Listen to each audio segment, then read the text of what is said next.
Hi everyone, my name is Bilal Khan and I am your trainer for financial reporting. And today we are going to learn about IFRS 16 leases.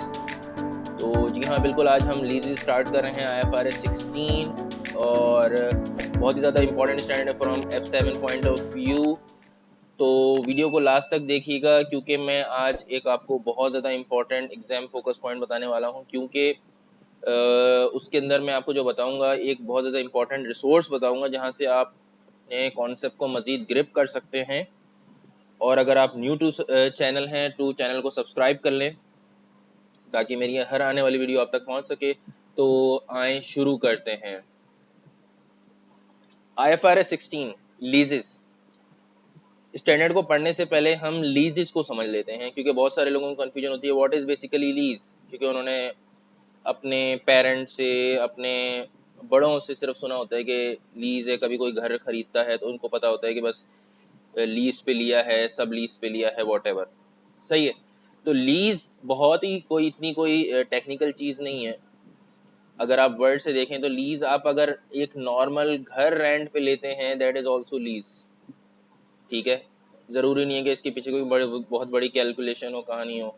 Simple एक घर अगर आपने rent पे लिया है that is your lease. तो अगर आप फॉर एग्जांपल कहीं पे घर लैंड पे लेने जाते हैं और आप जो लैंडलॉर्ड है उससे कॉन्ट्रैक्ट करते हैं या उससे एग्रीमेंट करते हैं, so that is your lease. तो जो लैंडलॉर्ड होगा जो कि आपको घर रेंट पे दे रहा है, वो बेसिकली आपका लेसोर कहलाएगा और आप उसके लिए लेसी बन जाएंगे। In in lease terms that is called as operating lease. सही है। इस तरह से अगर कोई और इस तरह से आप फ्लैट्स खरीद रहे हैं या आप अपार्टमेंट्स खरीद रहे हैं तो वो भी लीज पे होते हैं। That is a type of different lease. वो आप रेंटल्स पे नहीं ले रहे लेकिन आप परचेज कर रहे हैं। तो नॉर्मली ऐसा होता है कि जैसे कि जो बिल्डर होता है या कंस्ट्रक्टर होता है जिसने बिल्डिंग बनाई होती है, जो फ्लैट्स या अपार्टमेंट्स बनाए होते हैं, वो बेसिकली उसने क्या किया होता है, लीज पे लिया होता है और वो आपको सब लीज पे दे रहा होता है। तो आज हम बिल्कुल लीज के ऊपर पढ़ेंगे और IFRS 16 इसके बारे में बताता है। थोड़ा सा IFRS 16 का भी बैकग्राउंड बता दूं। IFRS 16 से पहले जो स्टैंडर्ड इसको डील करता था that was IAS 17, that was also lease. तो उसमें कुछ चेंजेस हैं जो कि अब अमेंड होके IFRS 16 में आ चुके हैं, जिसको ओवरकम किया है IFRS 16 ने, जिसमें थोड़े इश्यूज थे जिसकी वजह से IFRS 16 आया है। तो I don't want to discuss anything about IAS 17 here. तो IFRS 16 को कंटिन्यू करते हैं और स्टार्ट करते हैं लीजेस को। लीज लीज जैसे कि मैंने आपको थोड़ी सी जनरल एग्जांपल्स दे चुका हूं already. A lease is a contract, इसको रीड कर लेते हैं। A lease is a contract और a part of a contract. Contract भी हो सकता है और पार्ट ऑफ कॉन्ट्रैक्ट भी हो सकता है, जैसे कि मैंने सब लीज की थोड़ी सी बात की। That conveys the right to use an asset, the underlying asset for a period of time in exchange for consideration. जैसे कि मैंने आपके लिए रेंटल प्रॉपर्टी की बात की, या आप रेंट पे अगर कार भी ले रहे हैं that is also your lease. ठीक है जी। रेंट पे अगर नॉर्मली आप प्रॉपर्टी ले रहे होते हैं, उसकी ज़्यादा अच्छी एग्जाम्पल है, तो दैट इज योर लीज। सही है। तो जो लेसोर था, लैंडलॉर्ड था, वो लेसोर था, उसने आपको property the for a period of time और वो आपसे कंसिडरेशन में रेंटल्स लेगा। सही है जी। तो दैट इज अ कॉन्ट्रैक्ट। आपने उससे कॉन्ट्रैक्ट किया होगा, उससे लीज कॉन्ट्रैक्ट किया होगा, तो दैट इज योर लीज। सही है जी। आगे बढ़ते हैं। The lessor is the entity that provides the right to use an underlying asset in exchange for consideration. जो हमारे एग्जाम्पल के अंदर लेसोर था वो हमारा लैंडलॉर्ड था,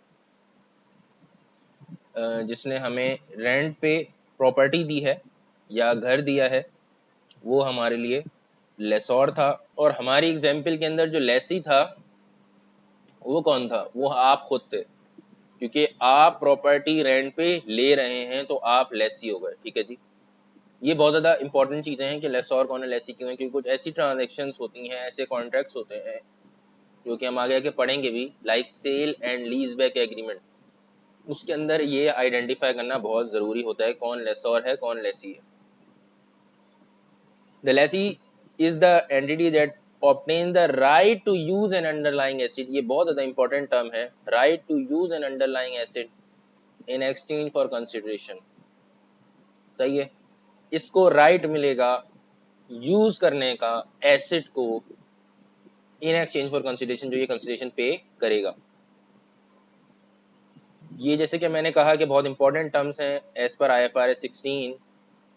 right of use represents the lessee right to use an underlying asset for the lease term. Lease term भी बहुत इंपॉर्टेंट वो है, टर्म है, बहुत इंपॉर्टेंट वर्ड है, क्योंकि लीज टर्म बेसिकली क्या है, लीज टर्म जितने पीरियड के लिए आपने फॉर एग्जांपल प्रॉपर्टी को रेंट पे लिया था, फॉर एग्जांपल 3 साल के लिए, तो that is your lease term.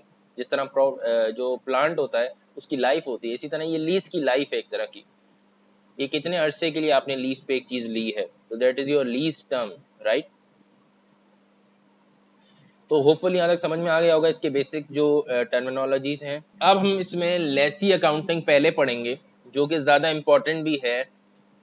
Lesi accounting में ये है कि जैसे कि मैंने शुरू में थोड़ा डिस्कस किया था ऑपरेटिंग और फाइनेंस लीज का, जिसमें मैंने कोई खास बात नहीं की है, लेकिन लेसी अकाउंटिंग में यही डिफरेंशिएशन है कि इसमें हम डिफरेंशिएट नहीं करते। IAS 17 और IFRS 16 का बेसिकली यही मेजर चेंज था कि आप ऑपरेटिंग और फाइनेंस लीज को डिफरेंशिएट नहीं करते, सिंगल मेथड के थ्रू दोनों को ट्रीट करेंगे। लेकिन जब लेसोर की हम अकाउंटिंग बाद में पढ़ेंगे, उधर हम इसको डिफरेंशिएट कर रहे होंगे ऑपरेटिंग और फाइनेंस लीज को।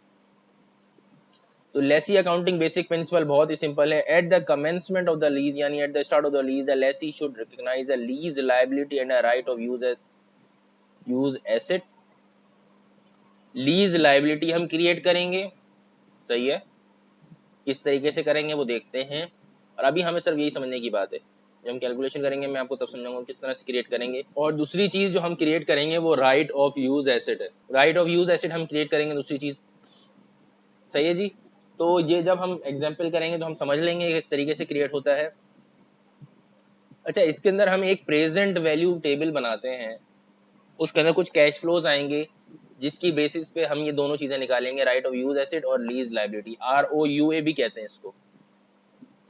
तो इनिशियल मेजरमेंट के वक्त हमने क्या करना है कि लायबिलिटी कैलकुलेट करनी है।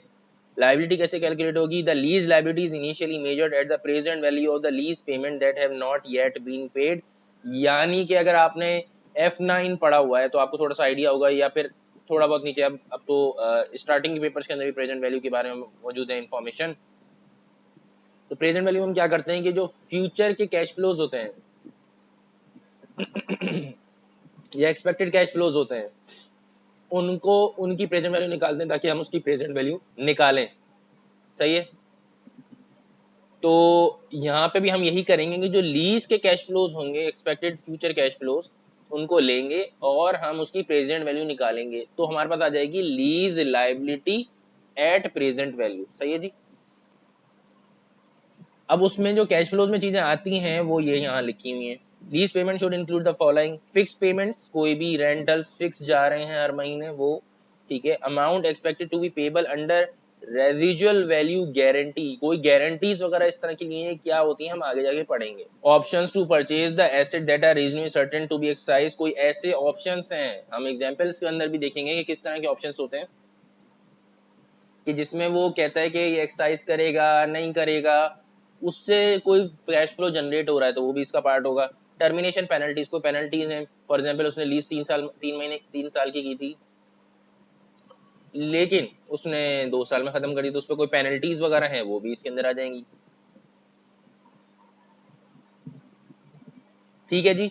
रेजिजुअल वैल्यू गारंटी क्या होती है, इसको थोड़े उसके बारे में थोड़ा सा बता रहा है यहाँ पर हमारे पास। Residual value guarantee is when the lessor is guaranteed that the underlying asset at the end of the lease term will not be worth less than a specified amount. उसने कोई गारंटी दे दी कि फॉर एग्जांपल उसने बोला कि asset जो होगा वो for example $100,000 से कम नहीं होगा, कब? Eight the end of the lease term, for example 3 years, सही है जी।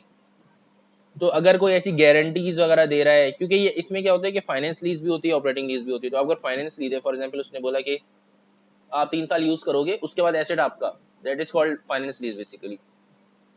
तो वो बोल रहा है कि भाई 3 साल बाद आप यूज करने के बाद ना एसेट की वर्थ 1 लाख से कम नहीं होगी। तो that is basically residual value guarantee, एक तरह की वो गारंटी दे रहा है। अब इसकी मजीद इम्प्लीकेशंस भी हैं जो हम बाद में देखेंगे, और कुछ SBR लेवल पे भी है, तो हर चीज़ हम यहाँ पर तो नहीं देख रहे होंगे, लेकिन जो F7 लेवल के ऊपर है वो हम चीज़ें देख रहे होंगे। अच्छा, यहाँ पे बहुत इंपॉर्टेंट पॉइंट, ये जो मैं इसको रेड कर लेता हूँ और हाईलाइट भी कर लेता हूँ, वो ये है कि यहाँ डिस्काउंट रेट यूज होगा, जाहिर सी बात है प्रेजेंट वैल्यू निकालोगे आप।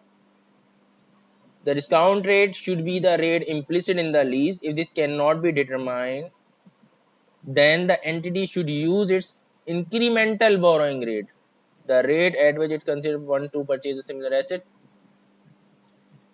Implicit in the lease आपको एग्जाम में दे रहा है तो ठीक है, वरना अगर आपको वो नहीं दे रहा होगा तो इंक्रीमेंटल बोरोइंग रेट दे रहा होगा।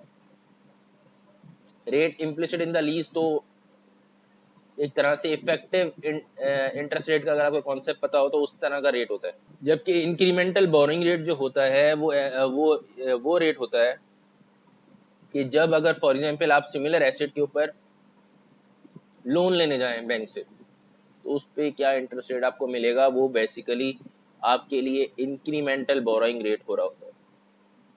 सही है जी। So these were the cash flows, कि क्या क्या आएंगे इसके अंदर। Next is right of use asset, बहुत सिंपल है। Right of use is initially recognised at cost, the initial cost the right of use comprises the amount of the initial measurement of the lease liability. जो आप present value से lease liability निकालेंगे वो एक तो lease liability में जाएगी, दूसरा राइट ऑफ यूज एसेट में जाती है, क्योंकि इसकी जो एंट्री बनती है वो बनती है ROUA डेबिट, और लीज लायबिलिटी LL लिख रहा हूँ, लीज लायबिलिटी क्रेडिट। तो राइट ऑफ यूज एसेट का ये जो पार्ट है ये हम पढ़ रहे हैं, ये हम पढ़ चुके हैं, तो वो डायरेक्टली उसमें जो कैश फ्लोज थे प्रेजेंट वैल्यू आई वो लीज लायबिलिटी में चली जाएगी। लेकिन ROU में शुरू में इनिशियल प्रेजेंट वैल्यू पे तो यही एंट्री बनेगी, लेकिन कुछ और चीजें भी इंक्लूडेड होती हैं। तो एक तो ये हो गई ये वाली चीज, सही है। उसके अलावा लीज पेमेंट मेड एट और बिफोर द कमेंसमेंट डेट, यानी advance payments. Any initial direct cost, कोई इनिशियल डायरेक्ट कॉस्ट यूज हो गई, ट्रांसपोर्टेशन कॉस्ट, सर्विस कॉस्ट, कोई भी चीज इसमें इंक्लूडेड है तो वो डायरेक्ट कॉस्ट का पार्ट बन जाएगी। फिर है the estimated cost of removing और dismantling the underlying asset as per the conditions of the lease. अगर कोई डिसमेंटलिंग कॉस्ट है, क्योंकि आपको याद होगा IAS 16 में हमने पढ़ा था कि डिसमेंटलिंग कॉस्ट भी हो सकती है, कोई डिसमेंटल कर रहे हैं एसेट को, रिमूव कर रहे हैं एसेट को, तो वो भी यहाँ पर पार्ट बन जाती है। तो ये थे राइट ऑफ यूज एसेट्स के एलिमेंट्स जो कि हमने शामिल करने हैं, और इनके ऊपर हमने अकाउंटिंग भी करनी पड़ेगी इसकी। Final is the lease term for today. Lease term में ऑलरेडी थोड़ा सा बता चुका हूँ, पीरियड ऑफ द लीज है basically to calculate the initial value of the lease liability right of use asset, the lessee must consider the length of the lease term. The lease term comprises IFRS 16 appendix A, सही है। non cancelable periods जो lease term का part होते हैं, periods covered by an option to extend the lease if reasonably certain to be exercised, periods covered by an option to terminate the lease if these are reasonably certain not to be exercised। ये तीन चीजें हैं जो कि lease term का part होती हैं। ये इस तरह के जो important points है, अगेन ये आप सारे याद कर लें, मैं अगेन इनको हाईलाइट कर रहा हूँ, ये याद कर लें एग्जाम के लिए आप तो बेहतर होगा। इसी तरीके से ये पॉइंट्स भी याद कर लें कि क्या क्या आता है भाई इसके अंदर, इसी तरीके से ये पॉइंट्स भी आप याद कर लें। कुछ चीज़ें आपको याद करनी पड़ेंगी, ये याद रखें आप, हर चीज़ आप जो है इस तरह से रीड करके नहीं जा सकते। कुछ पॉइंट्स आपको पता होने चाहिए, कुछ डेफिनेशन आपको पता होनी चाहिए, क्योंकि MCQs और MTQs के अंदर ये आपसे पूछ सकते हैं, और आपसे लॉन्ग क्वेश्चन में भी पूछ सकते हैं, तो इसलिए वेरी इंपॉर्टेंट। तो आज की वीडियो के लिए तो यहाँ तक ही है, लेकिन जो इम्पोर्टेंट पॉइंट मुझे बताना था वो ये था कि आपने जाना है ACCA के वेबसाइट पे, बहुत ज़्यादा इंपॉर्टेंट पॉइंट, और टेक्निकल आर्टिकल बिल्कुल पढ़ने हैं। टेक्निकल आर्टिकल के लिए IFRS 16 का एक टेक्निकल आर्टिकल मौजूद है जो आपने रीड करना है इस लेक्चर्स के साथ, जो मेरी वीडियोस हैं इसके साथ आपने देखने हैं वो टेक्निकल आर्टिकल्स। नेक्स्ट वीडियो में की शुरू में मैं थोड़ा टेक्निकल आर्टिकल आपको दिखा भी दूंगा वेबसाइट से कहाँ पर मौजूद है, तो आपने वो भी साथ में पढ़ना है ताकि कॉन्सेप्ट आपका ऐसा ग्रिप हो कि SBR लेवल पे या फिर एग्जाम के अंदर आपके लिए कोई प्रॉब्लम ना हो। ठीक है जी, तो वीडियो को यहाँ तक रखते हैं, वीडियो को लाइक कर दिएगा, शेयर कर दें, और टिल देन गुड बाय, अल्लाह हाफिज।